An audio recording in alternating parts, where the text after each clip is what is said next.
Yeah. Bonsoir. Je suis Christian Picard de Arsenopis. Je viens d'Anvers. Je veux dire bienvenue à Jean-Blas. Je présente Thomas. Il va expliquer l'intelligence artificielle et son firme s'appelle Gemlogic. Voilà, Thomas, c'était très dur pour moi, mais... C'était très bien en tout cas. Merci beaucoup.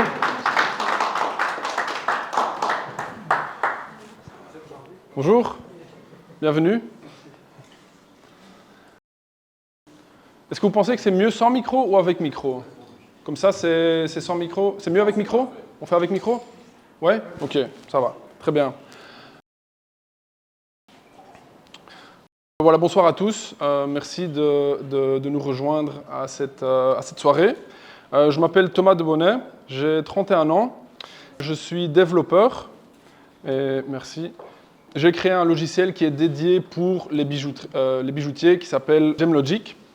Aujourd'hui, je vais vous parler du rôle de l'intelligence artificielle et la technologie dans le secteur de la bijouterie.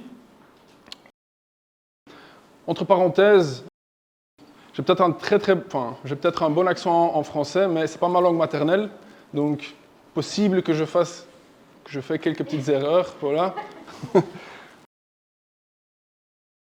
Alors, Gemlogic, c'est quoi? Donc, c'est une société belge qui est 100% dédiée à la gestion pour les bijoutiers, donc pour les logiciels de gestion.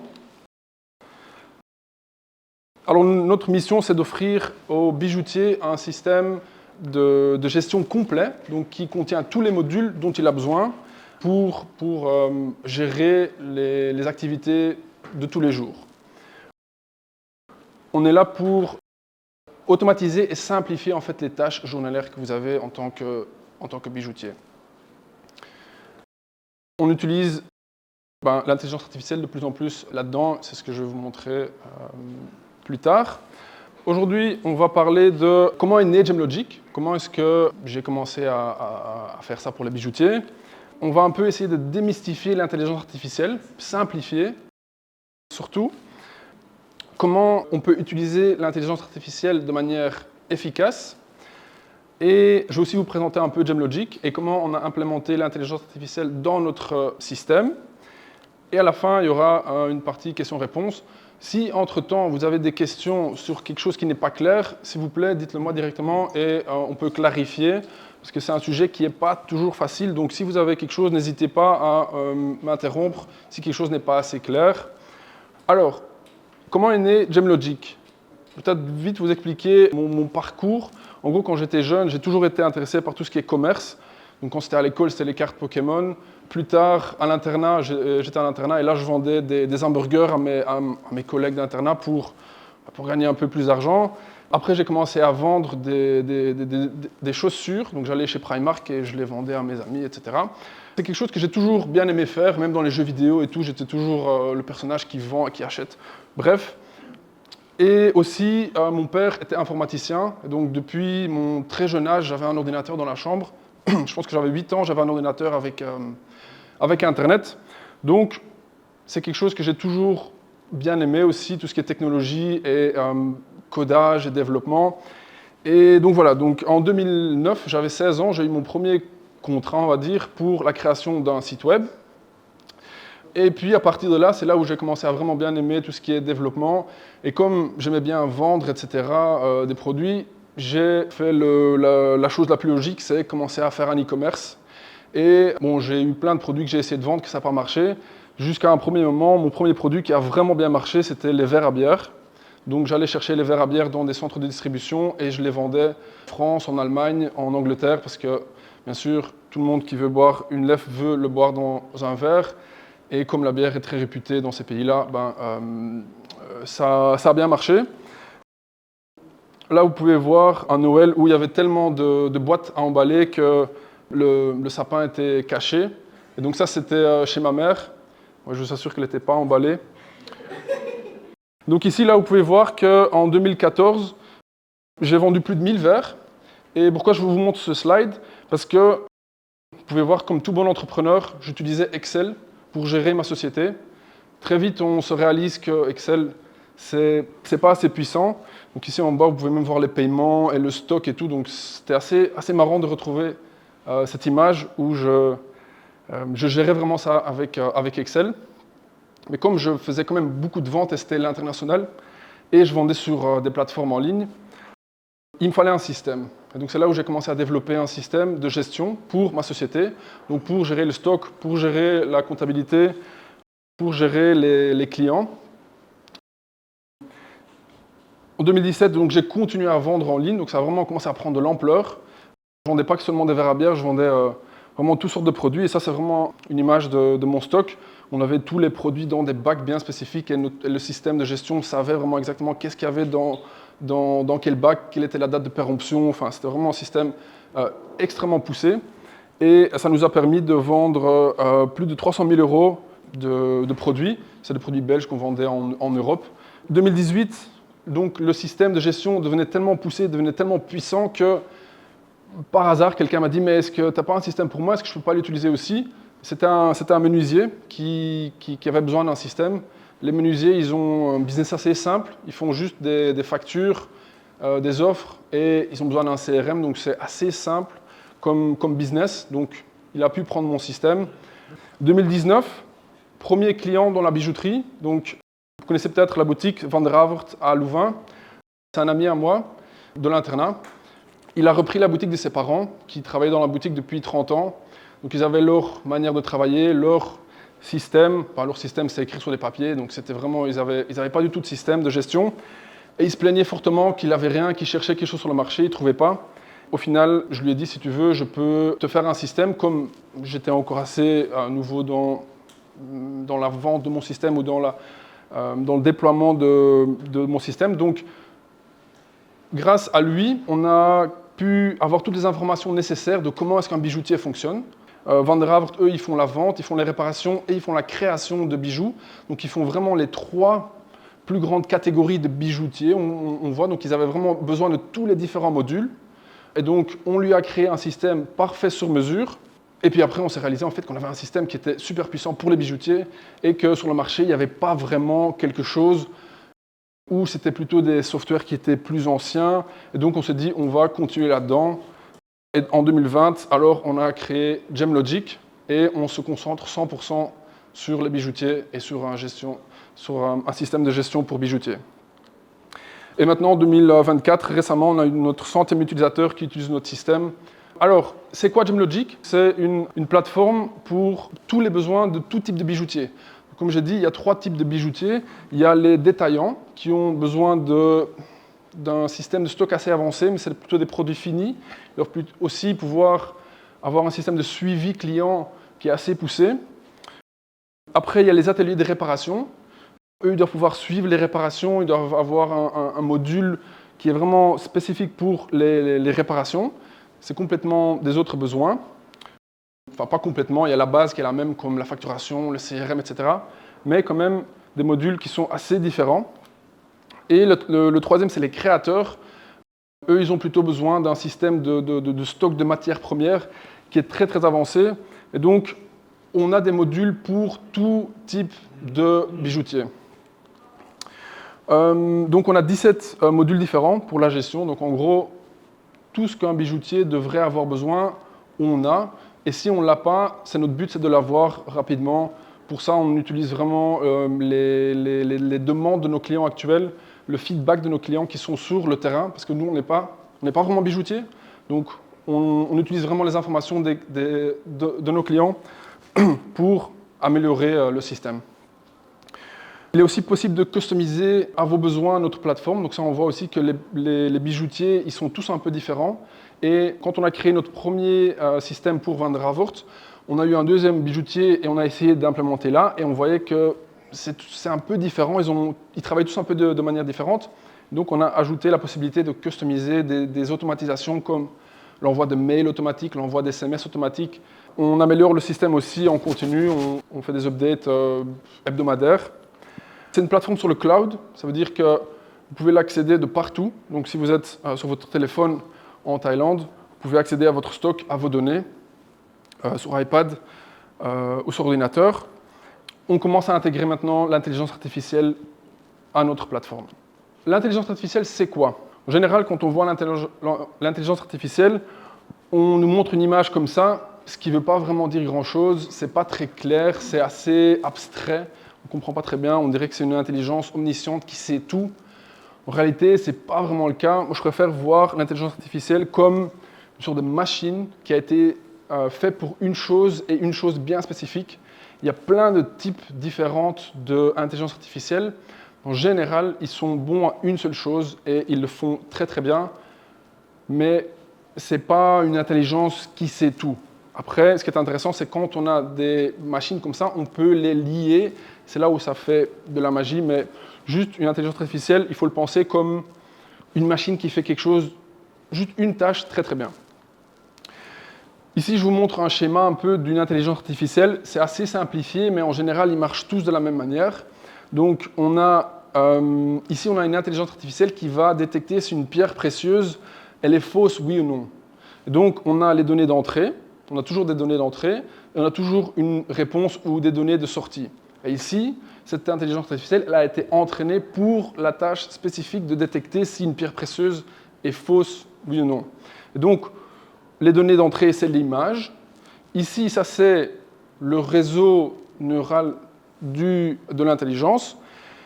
Il a été entraîné pour cette tâche bien spécifique. Donc, quand l'image elle rentre, il y a le raisonnement qui se fait et on a une réponse et on peut dire qu'il pense qu'à 87%, cette pierre, elle est fausse. Toutes les intelligences marchent de cette manière. Pour les bijoutiers, il y a deux grandes catégories qu'on voit qui sont importantes, ou deux catégories clés dans la gestion en général. Première catégorie, c'est les intelligences artificielles de langage naturel. Donc ça, on peut voir comme Siri ou Alexa, ou maintenant les chatbots comme ChatGPT. C'est des intelligences artificielles qui savent interpréter le langage humain. Ils savent comprendre le langage humain et donc ils peuvent créer des réponses ou ils peuvent créer des textes qui sont pertinents et qui ont de la valeur pour nous. Dans la bijouterie, qu'est-ce qu'on fait avec les textes? Qu'est-ce qu'on communique avec les clients? Donc il y a une partie de la communication de clients qu'on peut automatiser ou qu'on peut utiliser de l'intelligence artificielle pour simplifier et automatiser un maximum de choses. Communication avec les clients, création de mails, création de pubs, création de description de produits aussi. Donc ça, c'est quelque chose qu'on voit, c'est que chaque fois qu'on crée un produit, bien sûr, il faut créer un titre, il faut créer une description. Ça prend du temps, c'est ennuyant. Il y a moyen d'utiliser de l'intelligence artificielle pour simplifier et automatiser un maximum. Deuxième catégorie, c'est la vision par ordinateur. Donc ça, c'est la création d'images par intelligence artificielle. Donc là, l'image que vous pouvez voir à gauche, elle a été générée par une intelligence artificielle. Aussi, toutes les images que vous voyez ici à gauche, en dehors celle au début, elles ont toutes été créées par l'intelligence artificielle. Donc c'est tous un prompt qu'on met ou une description d'une image qu'on veut, et l'intelligence nous crée une image. Donc oui, donc pour la création d'images, c'est très intéressant pour les bijoutiers parce que beaucoup de bijoutiers, ils doivent créer des renderings ou des images 3D pour leur client qui est peut-être en boutique, qui veut avoir un visuel de comment leur bijou va ressembler. Ça prend du temps à faire si on a un software 3D.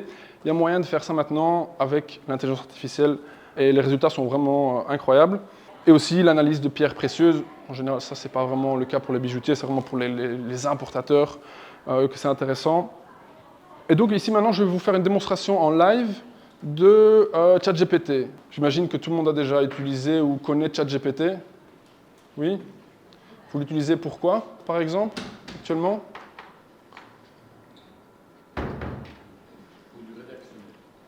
Rédactionnel? Création de texte? Création de description de produits, peut-être aussi? Ok. Là, je vais vous faire une démonstration. Voilà. Donc ici, on a ChatGPT.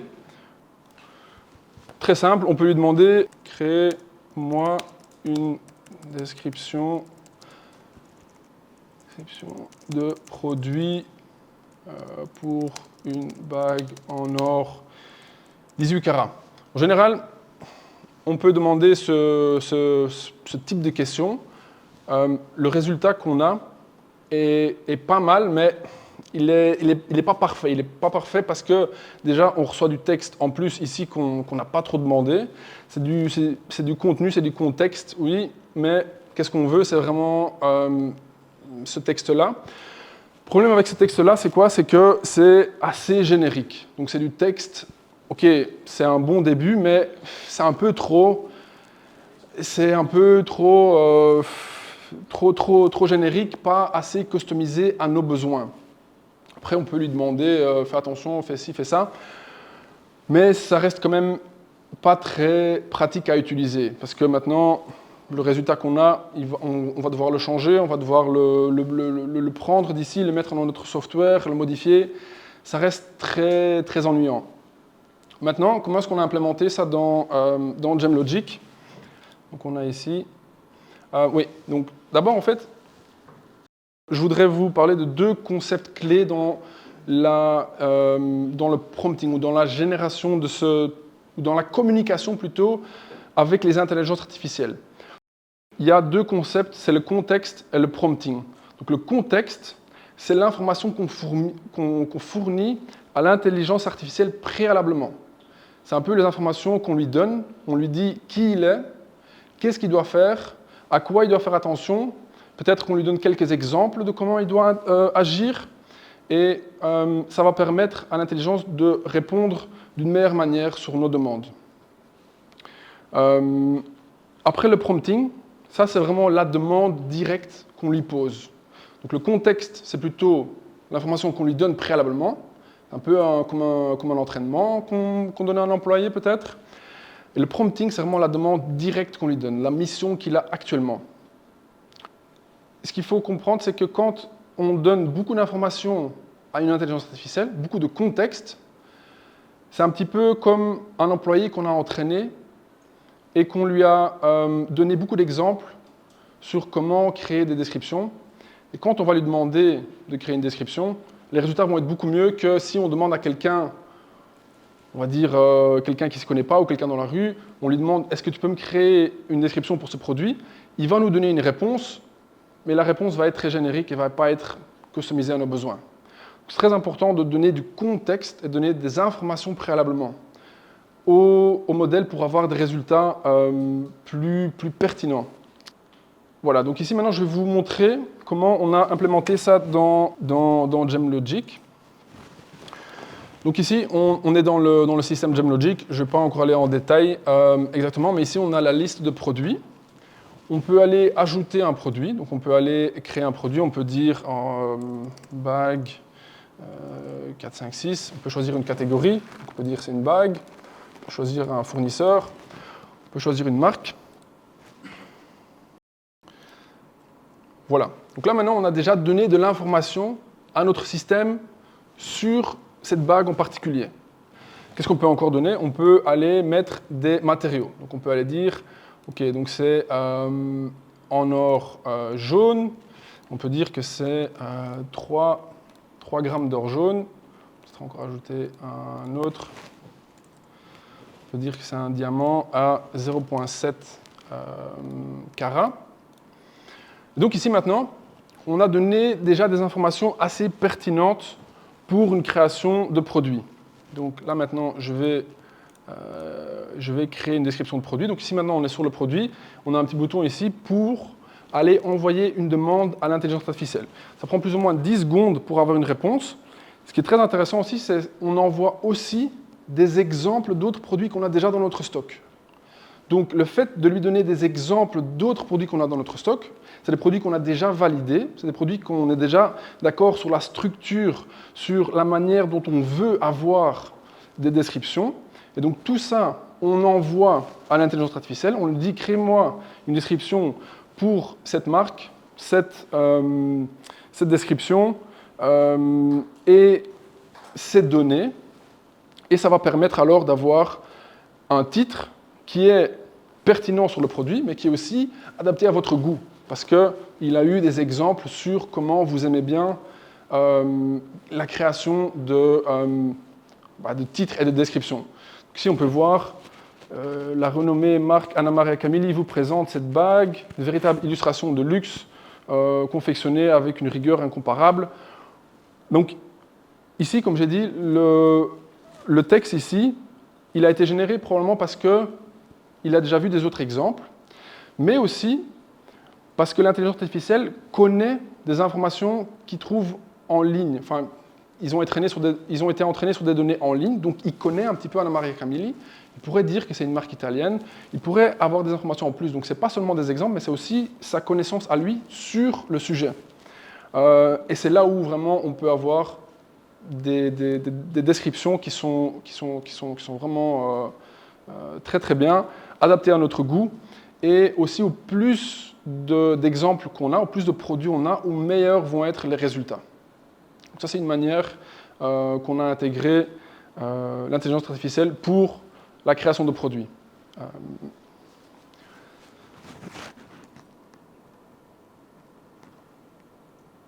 pense que c'est celle-là, ouais.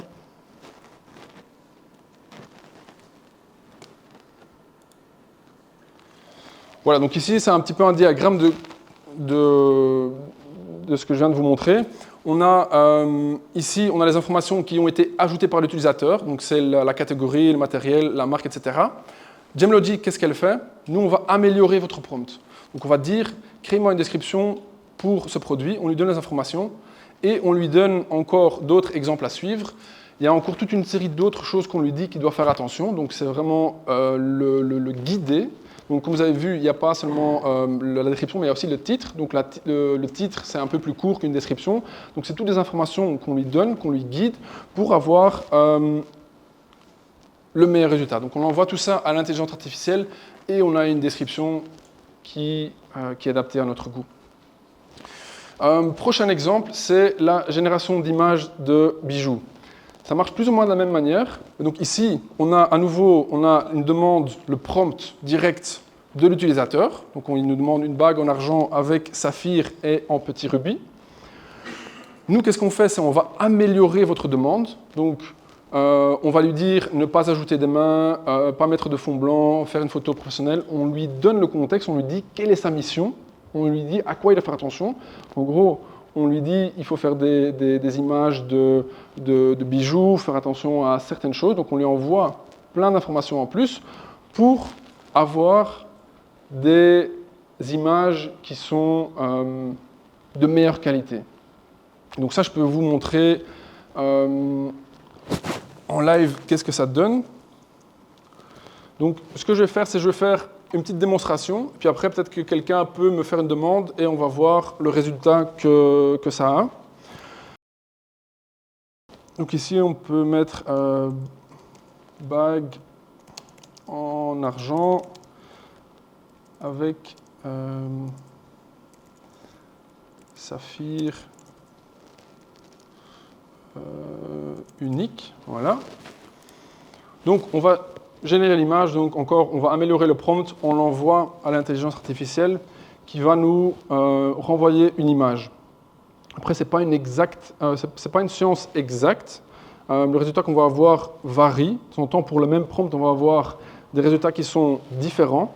Et donc, il faut un petit peu peut-être améliorer le prompt ou faire une nouvelle demande pour le même prompt et on peut voir un résultat qui est plus intéressant pour nous. Donc ici, l'image qui nous a généré, elle a bien suivi le prompt.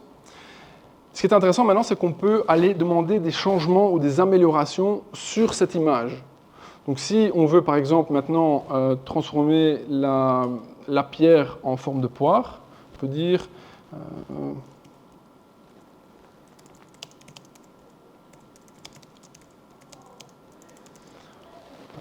on peut l'améliorer. Et ça permet en fait à pouvoir générer des images assez rapidement. Donc maintenant, peut-être que vous utilisez des softwares 3D pour la création de ce type de rendering. Ça prend longtemps, c'est assez compliqué, il faut un professionnel pour ça.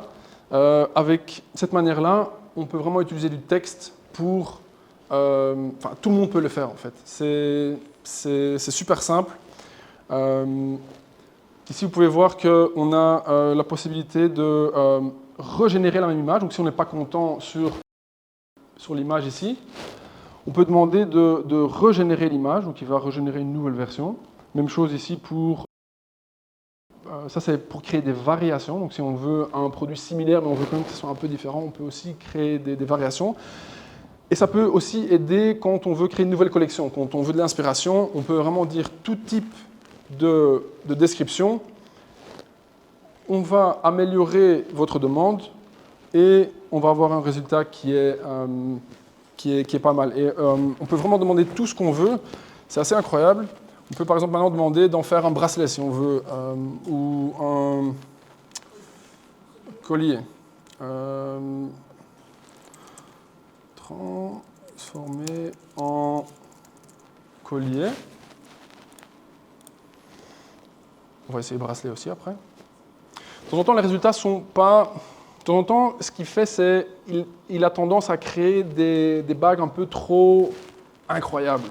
Donc, quand on lui envoie le prompt amélioré, on lui dit essayez de créer quelque chose qui est possible à créer. Parce que de temps en temps, les bagues qu'il crée, c'est des trucs impossibles. Par exemple, ici, la bague, elle n'est pas attachée, mais elle pourrait être un petit peu attachée. Mais bon, voilà. Ici, il a créé un pendentif sur base de notre bague. Donc, c'est quand même assez impressionnant. Maintenant, on va en créer un bracelet. Créer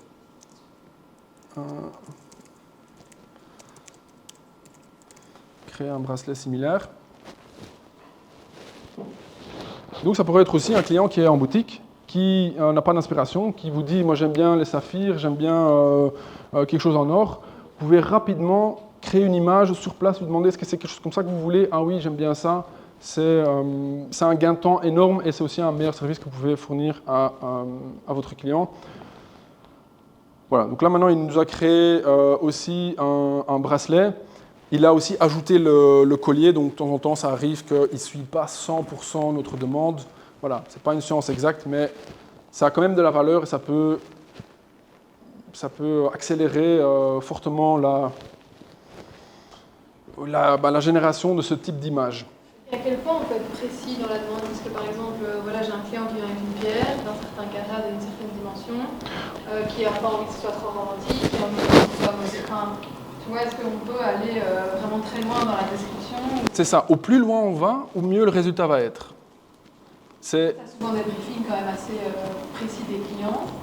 Et donc de dire, ça part dans tous les sens, entre guillemets, dans le design. C'est ça. Mais donc là, on peut faire le test. Donc si tu veux, tu peux me dire un prompt très spécifique. On peut voir le résultat et c'est à toi de juger si c'est bien ou pas. Donc c'est pour une bague de fiançailles ou quoi avec Oui, tu peux dire une bague avec une pierre centrale, avec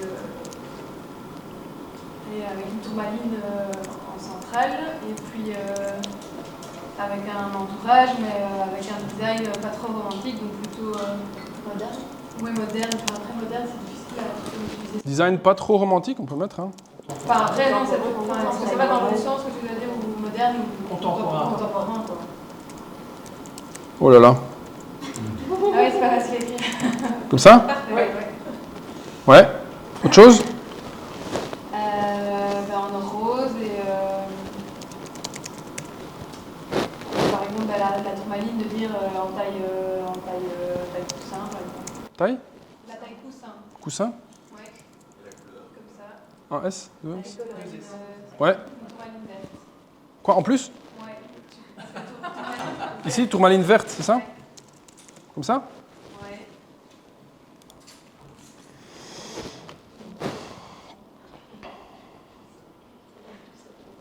Pas sûr de ce que ça va donner, mais... Voilà.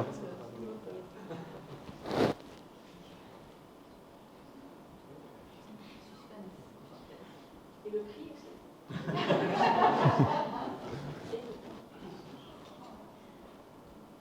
C'est ça? Oui, après là c'est simple, mais... C'est ça, mais après maintenant ce qui est intéressant c'est qu'on peut aller, si c'est pas parfait, on peut aller dire un nouveau prompt et lui dire ah, fais ça ou ajoute ça ou change ça, on peut vraiment aller customiser notre résultat. jusqu'à ce qu'on a quelque chose qui nous plaît, qu'on peut montrer au client. Est-ce que c'est ça que vous voulez? Vous voyez, ça prend une phrase, on a le résultat, on peut encore un peu améliorer jusqu'à ce qu'on a quelque chose qui convient. Et comme ça, maintenant, ce module-là, il est déjà sur Gemoli. Oui, récemment. Je travaille dessus.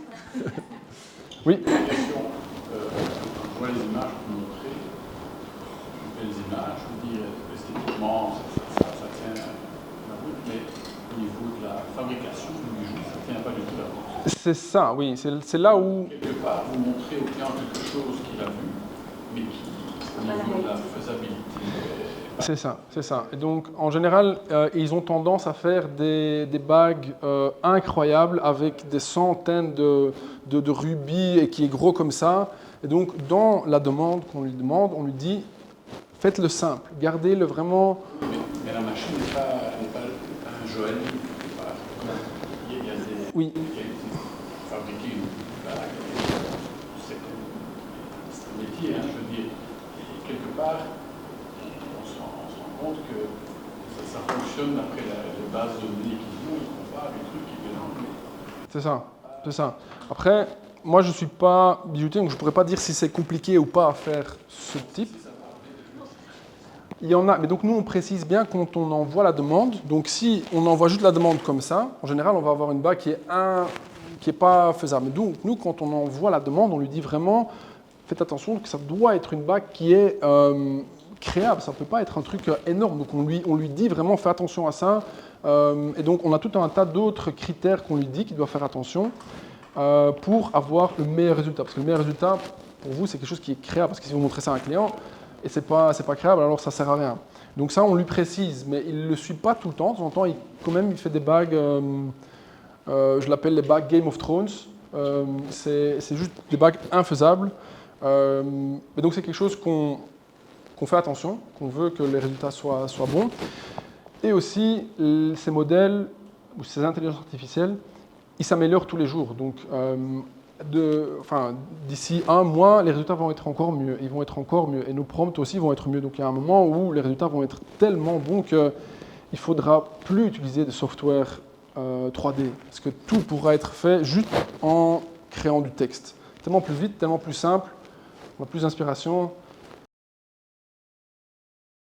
Et on sait la voir sous différents plans, tu vois, parce que là, on la voit c'est la vue de haut, mais tu vois, je sais la voir de profil et tout ça. On peut faire la demande, donc mettre de profil, on peut voir ce que ça donne.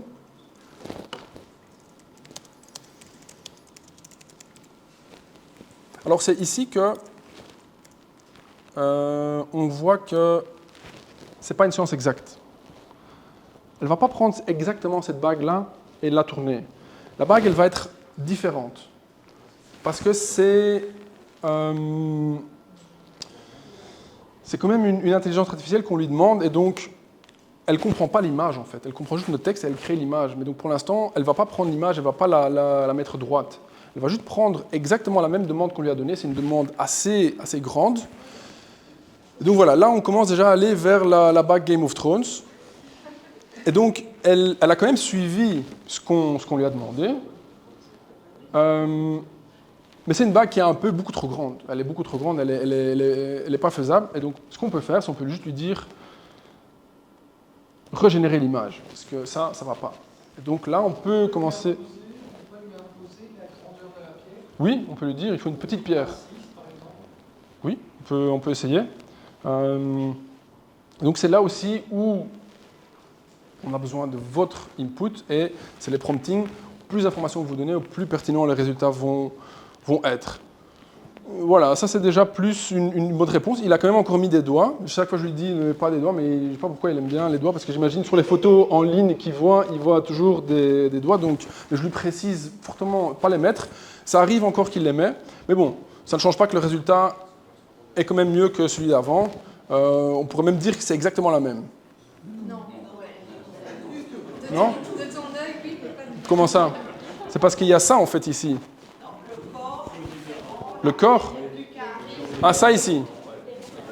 Oui. Tout est différent, oui. Bah. Et la pierre aussi. La forme ? Ah oui ? Ça, c'est coussin, ça. Et ça, c'est quoi? C'est un carré. Ok, voilà. C'est un coussin aussi, mais un autre coussin. Ok. C'est très bien. Le tissage est différent. Les griffes sont différentes aussi. Voilà, c'est ça que je dis, c'est pas une science exacte. Hein. En fait, je dessine la 3D depuis 15 ans, et quand je montre une bague à un client, je fais un rendu comme ça se fait avec les logiciels que j'ai, ça se fait en 2 minutes, donc on a le même résultat, parfois même encore mieux, parce que bon, c'est le cas avec les doigts là, on voit quand même que c'est presque encore du dessin, ça manque de réalisme. C'est ça. Et cette bague, moi je peux la mettre dans tous les sens, c'est le modèle qui sera en proportion du doigt du client. Les pierres sont en proportion, parce que bon, ici c'est juste une pierre, mais quand il y a 2 ou 3 pierres, quand le client vient avec des pierres ou choisit une pierre, il faut que le bijou soit vraiment en proportion et qu'on puisse le montrer en effet dans tous les angles. Oui, oui. Tandis qu'ici, c'est très bien. C'est moins bien. Ça peut en effet donner de l'inspiration, des idées. Rapidement. Par contre, je veux dire, on reste quand même dans quelque chose, c'est de l'à peu près. Oui. Or que quand on fait un bijou, on montre un bijou à un client, la photo qu'on génère, ça doit être ce qu'il va recevoir, ce qu'il verra autour du doigt, c'est ça. une fois que c'est terminé. C'est clair, c'est pas pour un... Ça, voilà, ça reste quand même, c'est bien pour donner C'est ça. une idée rapidement. C'est pour de l'inspiration. C'est quand même à peu près. Hein. C'est ça, oui, c'est clair. Il ne faut pas utiliser ça pour envoyer à notre 3D printer, ça ne va pas marcher. Hein. Donc il faut quand même... Mais c'est vraiment pour... Parce que vous, maintenant, vous avez 15 ans d'expérience, donc vous êtes vraiment technicien, vous êtes professionnel là-dedans. Il n'y en a pas beaucoup comme vous. Des gens qui sont dans une boutique qui ne savent pas toucher à un programme 3D, il va y avoir de la valeur énorme parce qu'ils vont pouvoir générer des choses qu'ils n'ont jamais pu faire et ça va simplifier aussi, parce que j'imagine si quelqu'un vous demande une offre ou quoi, vous dites est-ce que vous pouvez me faire un dessin? Vous ne pouvez pas le faire comme ça pour tout le monde, vous devez peut-être demander un acompte ou quoi. Les dessins, bon, il y a des choses qu'on peut faire assez rapidement. Par exemple, quand des gens viennent pour des alliances, je les dessine tout de suite, ça prend 5 minutes. Bon, même des modèles un petit peu plus travaillés, ça prend 5 minutes. Et je les fais en proportion. On voit l'alliance de monsieur, de madame, la largeur, l'épaisseur et tout. Et c'est en proportion. C'est ça. Pour vous c'est vrai que ça a peut-être moins de valeur. Peut-être ici, juste pour l'inspiration. Vous pouvez créer de l'inspiration et pour dire, ah tiens, et là maintenant je vais le faire. Donc pour vous, comme vous êtes technicien, moi aussi quand je développe du code et je demande à ChatGPT de me créer du code, il me crée du code qui n'est pas parfait, qui est un peu, ok c'est un bon début, mais c'est vraiment pas ça. Et donc après, moi je passe et j'écris encore le code 100% et moi ça va aussi très rapidement. C'est plutôt un template de base, c'est pour lancer, pour dire est-ce que c'est ça que vous voulez, pour... c'est ça, c'est le style, mais ce n'est pas un produit fini. Il ne faut pas prendre ça et dire, OK, c'est terminé. Mais pour avoir des idées, c'est vraiment pas mal. Après, ce qui est chouette aussi, c'est qu'on peut mettre, maintenant, on peut lui demander d'écrire une gravure dedans. Ça ne le fait pas parfait tout le temps. Gravure, Thomas. Donc, c'est quand même assez intéressant que ça suit plutôt bien les demandes, surtout pour ce genre de choses. De temps en temps, les lettres et tout ça, il ne le fait pas parfaitement. Ouais, là, c'est en route. Voilà, donc là, il a pris la bague et il a vraiment suivi notre demande. Donc, les résultats sont quand même impressionnants sur comment il sait suivre nos demandes. Et dans le futur, ça va encore être de plus. Donc, chaque modèle qui est amélioré, les résultats vont être de mieux en mieux. Donc voilà, déjà les résultats sont assez incroyables. Mais voilà, je ne sais pas si ça c'est une bague qui est facilement faisable. Potentiellement. Mais c'est quelque chose qui coûte 30 000 €, j'imagine, une grosse pierre comme ça en émeraude, ou enfin je sais pas, hein, mais en tourmaline, oui. J'ai aucune idée comment ça coûte, mais à chaque fois je me dis, qui veut mettre ça? Enfin, je veux dire, qui veut mettre ça? Des grosses bagues, j'en vois pas beaucoup. Plutôt des petits trucs, mais ça on peut demander. Donc on peut lui demander par exemple, rendre la pierre plus petite.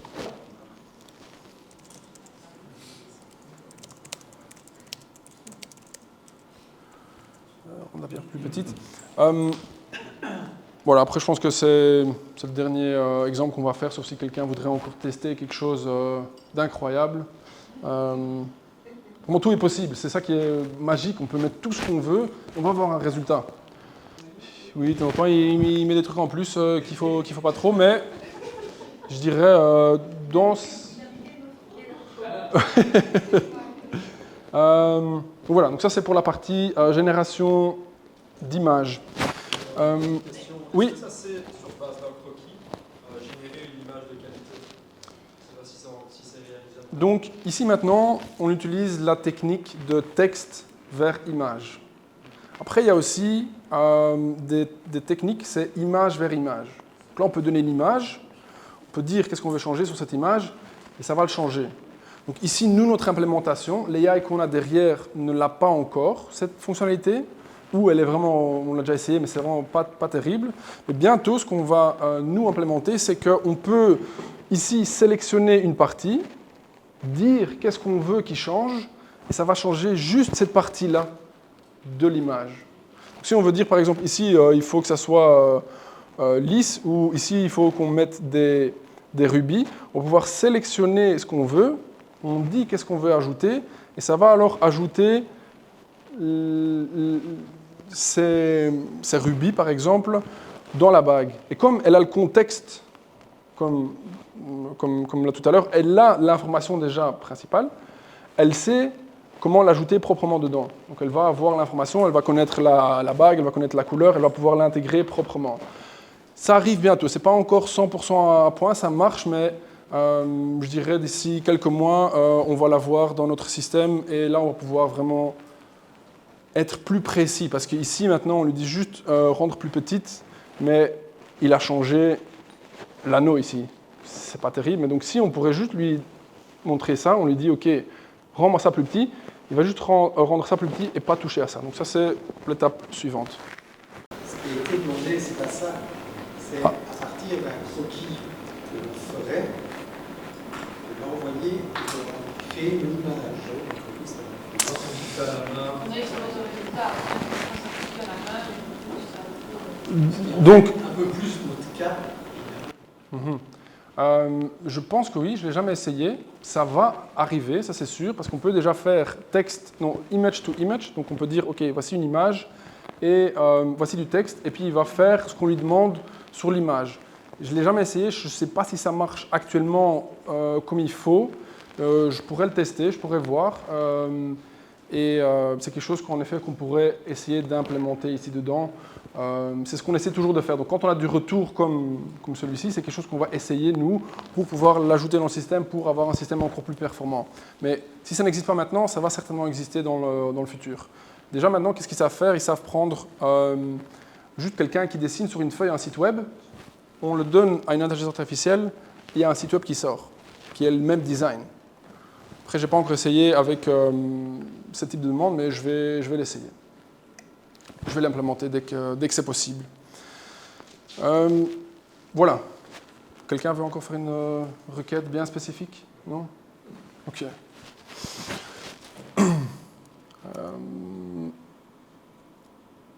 Voilà. Oui, ça je vais vous montrer aussi maintenant. C'est une autre partie maintenant aussi. Ce que vous pouvez faire, c'est la communication vers le client. Donc quand vous avez une vente, une réparation, il faut en général communiquer avec le client par email. En tout cas, moi je trouve ça assez ennuyant. Il faut ouvrir le mail, il faut écrire le texte bonjour, il ne faut pas faire de fautes. Surtout moi, en français, j'ai du mal. Et donc maintenant, on a ajouté la possibilité de créer un mail sur base du texte encore. Donc on fait une demande de création de mail et on va l'envoyer à l'intelligence artificielle. Elle va nous répondre avec un mail. Encore, qu'est-ce qu'on fait?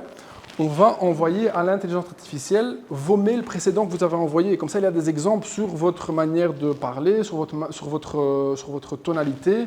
Comme ça, le modèle a vraiment les informations sur comment est-ce que cette personne aime bien écrire des mails. Donc là, on peut demander, alors on peut lui dire remercier client, bague en production. Voilà. On fait la demande, et donc elle va nous générer un sujet et un titre sur base de notre manière d'écrire. Donc ici on peut voir votre commande est en cours de production, un grand merci de notre part, cher client. Quoi ça? Ça, c'est du classique ChatGPT. Donc, ici, c'est vrai qu'on n'a pas énormément d'exemples encore parce que c'est une version démo. Et donc, mais dès qu'il a plus d'exemples, il va plus prendre votre tonalité, votre manière d'écrire. Et il y aura plus ce classique ChatGPT. Quand moi, je reçois un mail comme ça, je ne suis pas content. On sait que c'est du ChatGPT, que quelqu'un a écrit rapidement. Donc, il faut vraiment que ça soit customisé et que ça a notre personnalité ou notre manière d'écrire. Donc ça, c'est encore une chose qu'on implémente dans notre système pour fluidifier, rapidifier votre travail de tous les jours. Et donc, on utilise de plus en plus ce type d'intelligence pour travailler de manière plus efficace, pour ne pas devoir faire tout ça. Ça prend du temps, c'est ennuyant, on fait des fautes. Ici, c'est pas toujours plus précis, mais on a déjà... C'est plus rapide, déjà. C'est plus rapide. Après, il ne faut pas directement l'envoyer, il faut toujours quand même le relire, faire attention, parce que de temps en temps, il ne dit pas des trucs parfaits, mais encore, les modèles deviennent de mieux en mieux. Et voilà, on va, dans un futur, probablement plus devoir écrire de mails avec ce type de technique. Il y a moyen de couper ça avec une base de données et de personnaliser. Oui, donc ça maintenant, on est en train de faire, c'est de préciser au modèle comment... donc en fait, ici dans le système, si vous mettez... Donc en fait, il y a des modèles. En fait. Des modèles, c'est des templates qui sont déjà préécrits. Et là-dedans, on peut mettre un sort de champ, c'est deux parenthèses, on met un nom, deux parenthèses, et là, quand on va utiliser ce modèle, il va prendre le nom du client. Donc ça maintenant, on est en train d'entraîner le modèle pour utiliser nos champs, donc nos balises. Et donc ça, il commence à l'utiliser. Ici, dans l'exemple, il ne l'a pas fait malheureusement, mais il y a des fois où il le fait, et puis après, il va prendre les informations de ce client. Donc voilà, encore, c'est l'idée de lui donner du contexte, de lui expliquer qu'est-ce qu'il doit faire exactement, sa mission, le coupler avec nos données. C'est là où vraiment les choses deviennent magiques en fait.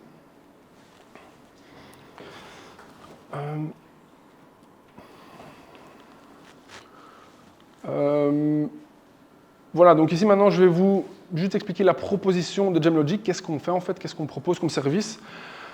Pour l'instant, ça coûte 26 € par mois par utilisateur, donc c'est un abonnement mensuel qu'on paye. C'est un logiciel complet, donc il y a tous les besoins dont vous avez besoin. Si vous voulez, après je peux vous faire une petite démonstration du système. On fait des mises à jour et des améliorations hebdomadaires. On a un support illimité et gratuit, donc si vous avez des questions ou quoi, vous pouvez toujours nous contacter et on ne demande rien pour ça. Optionnel aussi, on fait l'installation et la formation sur place.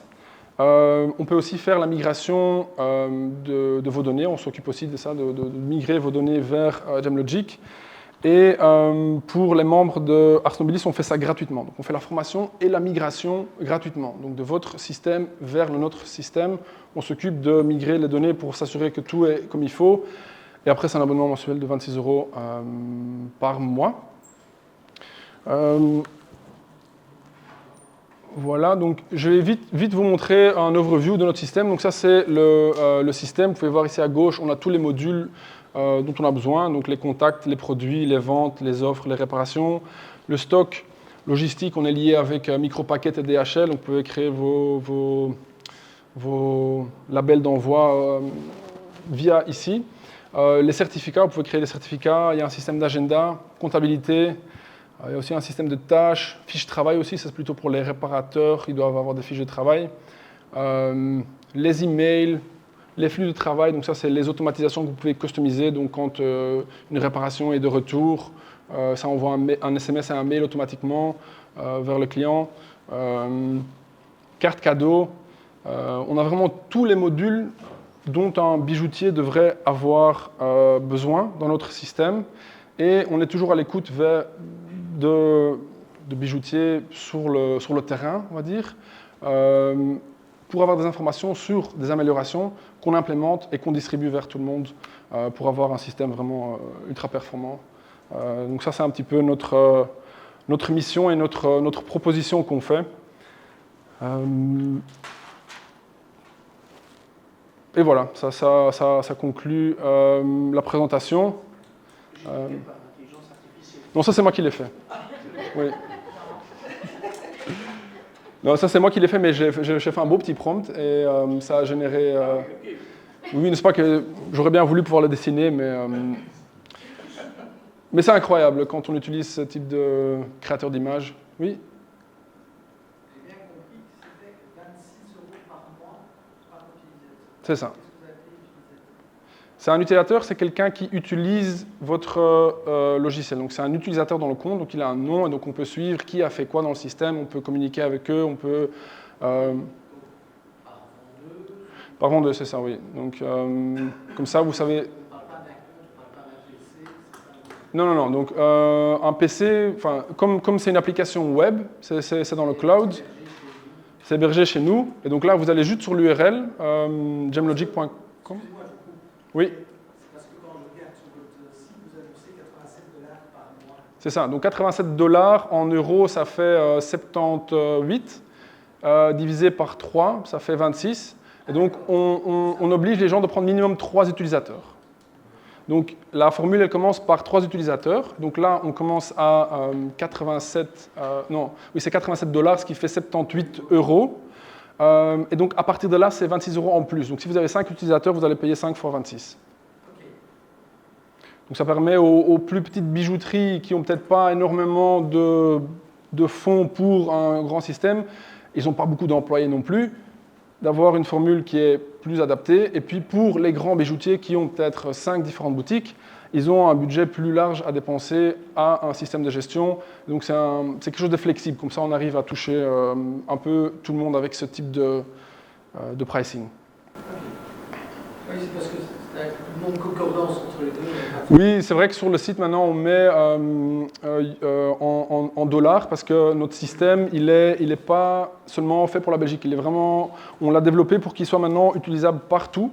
Donc tous les bijoutiers dans le monde travaillent plus ou moins de la même manière. La seule chose qui change, c'est la comptabilité. Donc chaque pays a une comptabilité un petit peu différente.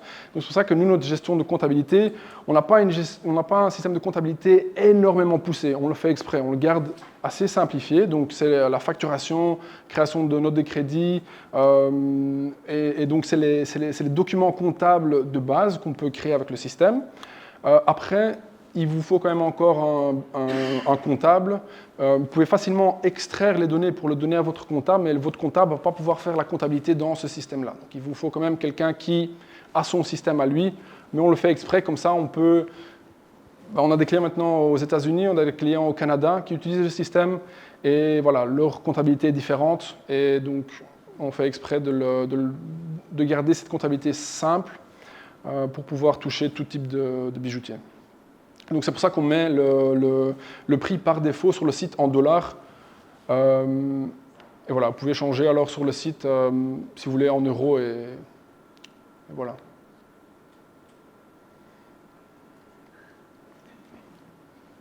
Quelqu'un a encore d'autres questions?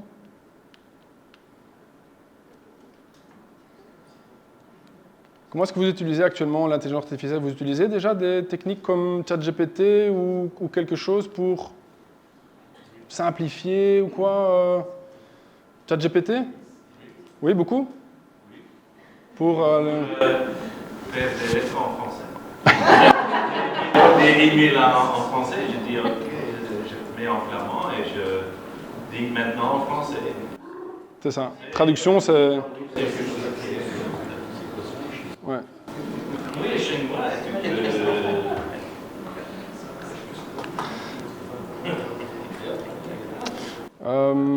donc en fait, ce que je voudrais vous laisser pour cette présentation, c'est vraiment, quand on veut utiliser l'intelligence artificielle, c'est vraiment important de le combiner avec nos données, enfin, avec vos données à vous. C'est là où vraiment la magie, elle arrive. Avec GemLogic, comme on est un système où il y a tout ce que vous devez faire, vous pouvez le faire dans GemLogic, ça veut dire que toutes vos données sont dans GemLogic. Et c'est là, quand on combine alors avec une intelligence artificielle, c'est là où vraiment ça devient vraiment magique, comme c'est combiné avec vos données. Voilà. Merci.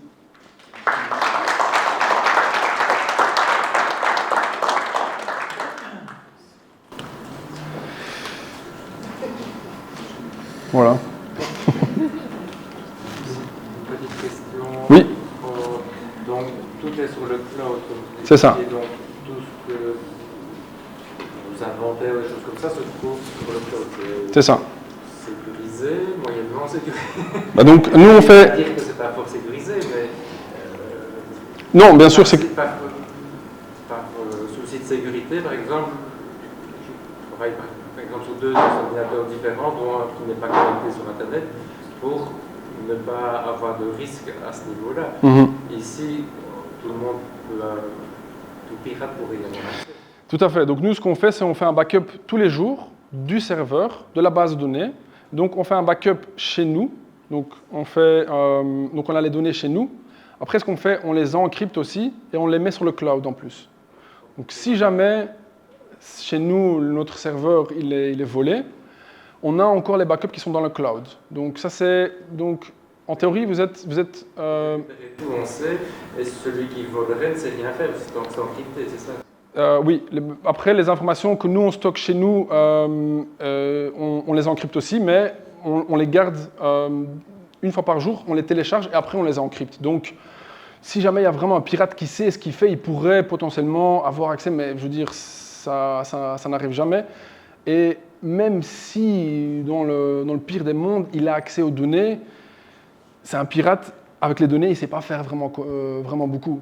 Un pirate, vraiment, qu'est-ce qu'il sait faire? C'est s'il a vos données ou s'il bloque votre système et vous n'avez plus accès à vos données, là, il va pouvoir générer de l'argent parce qu'il va pouvoir vous demander de l'argent pour débloquer ça. Mais si c'est un pirate qui a vu sur votre stock, c'est pas très grave. Enfin, je veux dire, si c'est grave, il ne faut pas que ça arrive, mais en termes de perte pour vous, il n'y a pas vraiment une grosse perte. Vous n'allez jamais être coincé ou quoi,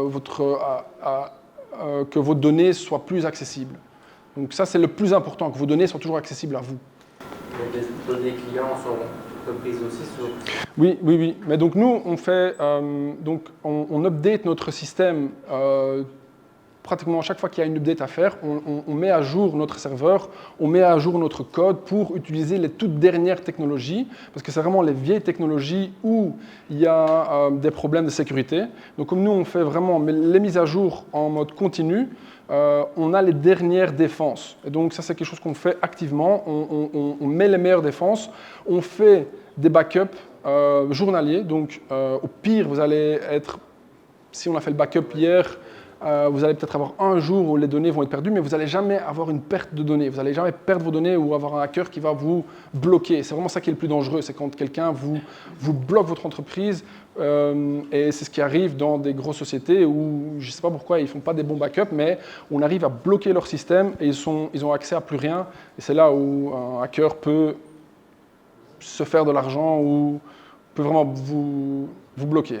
Mais oui, nous, on fait les mises à jour et on fait des backups journaliers. Et notre code aussi, on fait attention que ça suit les meilleurs standards. Donc, on a des systèmes qui vont analyser notre code pour dire, attention, il y a une faille là, ou attention, ça a été mal programmé là. Et ça nous dit activement où on doit améliorer le code, où on a laissé une porte ouverte quelque part. Donc ça, on a des systèmes en place pour contrôler tout ça. Et donc, on suit les meilleures pratiques et on a les bons réflexes de faire les backups, ce qu'il faut faire.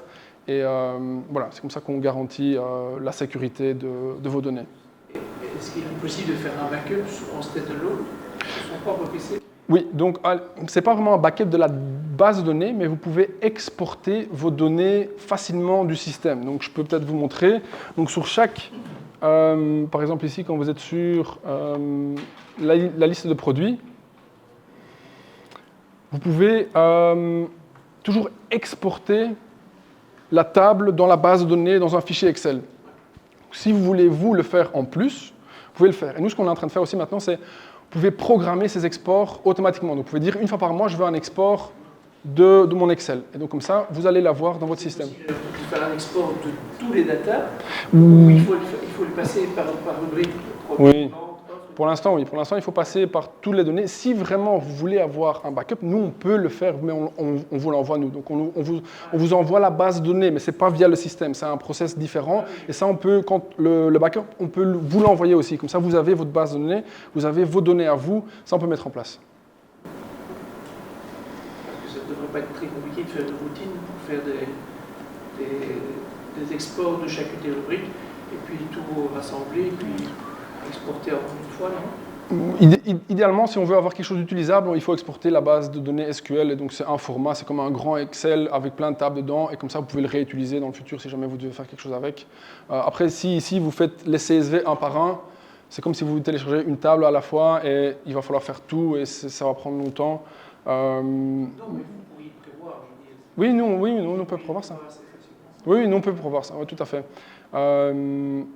Et ce qui est le plus important, je dirais, c'est d'exporter, c'est les contacts, les produits et les ventes. C'est vraiment ça où il y a le plus de données. Après, logistique, si vous avez tous vos labels d'envoi, c'est moins important. Mais voilà, si vous voulez vraiment avoir un backup de votre base de données, on peut vous la fournir aussi. Est-ce que vous avez par exemple d'autres intégrations avec Mailchimp ou des plateformes e-commerce? Oui, donc on a une intégration avec WooCommerce, Shopify, et on a aussi notre propre système de e-commerce qui, c'est assez récent, mais où vous pouvez simplement configurer ici dans votre système, vous pouvez dire quel produit vous voulez activer sur l'e-commerce, puis après vous pouvez aller sur la page front de e-commerce et vous pouvez là cliquer pour aller ajouter des blocs, aller ajouter du texte, aller ajouter des photos pour créer votre e-commerce vous-même. Comme c'est une demande qu'on a beaucoup, parce que tout bijoutier en général a un e-commerce, donc il faut lier le système avec l'e-commerce. Donc comme les bases en fait sont en e-commerce, c'est comme ça que j'ai commencé, c'est comme ça que j'ai créé mon système pour avoir une intégration avec tous ces systèmes en fait. Et donc depuis le début, on a ces intégrations avec WooCommerce, avec Shopify, pour avoir un endroit où on a nos données. On ne peut pas avoir notre site web, une base de données avec tous les produits, et après un site web, Shopify par exemple, avec une autre base de données de produits qui ne sont pas liés, parce qu'après on a deux endroits où on stocke les données, et ça devient très vite le boxon, parce qu'un n'est pas updaté, et surtout quand ils ne sont pas liés, ça devient très vite compliqué. Donc là, nous, on a un système où automatiquement, on va updater les produits sur Shopify ou WooCommerce. Donc vous les ajoutez ici, ça va automatiquement les ajouter sur WooCommerce. Donc en fait, votre e-commerce devient un peu bête et vous gérez tout ici. Vous gérez le prix, vous gérez les images, vous gérez les descriptions et c'est le système qui va s'occuper de mettre à jour les données sur l'e-commerce. Donc ça, c'est vraiment la manière idéale de travailler, c'est d'avoir un endroit où on gère et c'est cet endroit-là qui va mettre à jour toutes les différentes plateformes. Vous en avez un, peut-être que vous avez deux e-commerce parce que vous avez deux types de projets différents. Il faut vraiment avoir un système, une source de vérité, comme Christiana déteste ce mot. Il faut un endroit où vous avez tous vos données et ça va vraiment permettre à avoir une vision claire aussi parce que tous vos données sont à un endroit. Ça va vous permettre de faire des analyses, prendre des décisions qui sont plus pertinentes parce que tout est là en fait, à un endroit. Et... Deux questions. Oui. Première question, est-ce que c'est connecté avec notre machine de banque contact? Alors non, pour l'instant, ce n'est pas lié avec la machine de banque contact. On compte le faire, mais ici, si quelqu'un fait un paiement, vous pouvez le mettre dans le système comme transaction. Donc sur une vente, il y a moyen de dire que cette personne a payé 50 € en cash, comme ça vous pouvez voir, ok, cette personne a payé, quand elle a payé, mais on n'a pas une intégration directe quand quelqu'un met sa carte, que ça envoie quelque chose ici dedans pour que ça marche. Le problème avec ça, c'est que déjà, il y a plein de différents types de trucs de paiement, donc on doit être compatible pour ce genre de choses, donc ça rend les choses plus difficiles. Aussi, c'est des paiements, donc c'est un peu plus complexe, je veux dire, c'est très complexe, mais c'est quelque chose qu'on est en train de travailler dessus. Enfin, on ne travaille pas dessus activement, mais c'est quelque chose qui est sur notre timeline très proche, parce que c'est vrai que c'est une demande qu'on reçoit beaucoup. On a un système de transactions où on peut mettre les transactions, c'est super important de mettre les transactions dans le système, ce n'est pas encore automatisé, mais ça va venir. Et deuxième question, est-ce que vous avez un backup pour toi-même quand tu es malade ou quelque chose? Oui, donc on a 3 développeurs qui travaillent avec nous, qui nous aident avec le développement. C'est vrai que c'est moi qui connais le plus parce que je l'ai créé depuis 10 ans. C'est un système quand même assez vaste, donc c'est assez grand. Donc il y a beaucoup de modules, c'est quand même beaucoup de code derrière. Mais on a trois développeurs qui connaissent le code et quand je ne suis pas là, ils continuent à développer. Ils ont des tâches à faire, ils ont des missions. Voilà, on n'est pas énorme, mais ça permet quand même d'être plus proche des clients. Quand vous nous appelez, c'est bien moi ou Christiana ou un des développeurs que vous êtes en contact. Ça permet d'avoir quand même un contact plus... On n'est pas des vendeurs. Par exemple, chez Odoo ou quoi, vous avez un vendeur en ligne et il ne va peut-être pas très bien connaître le problème, il ne va peut-être pas connaître vraiment exactement bien vous. Peut-être qu'il va dire oui, le système, c'est pas comme ça que c'est fait. Enfin, nous, on essaie vraiment d'être activement là pour améliorer le système et d'être proche de vous, parce que les informations que vous nous donnez, ça vaut vraiment de l'or pour nous. C'est pour ça qu'on donne du support gratuitement, parce que chaque fois que vous demandez du support, ça veut dire qu'il y a ou bien un problème ou bien quelque chose qui n'est pas clair. Donc, c'est un feedback qu'on peut utiliser pour améliorer le système, et ça, c'est vraiment ce qu'on veut, c'est d'avoir le meilleur système possible. Et donc voilà.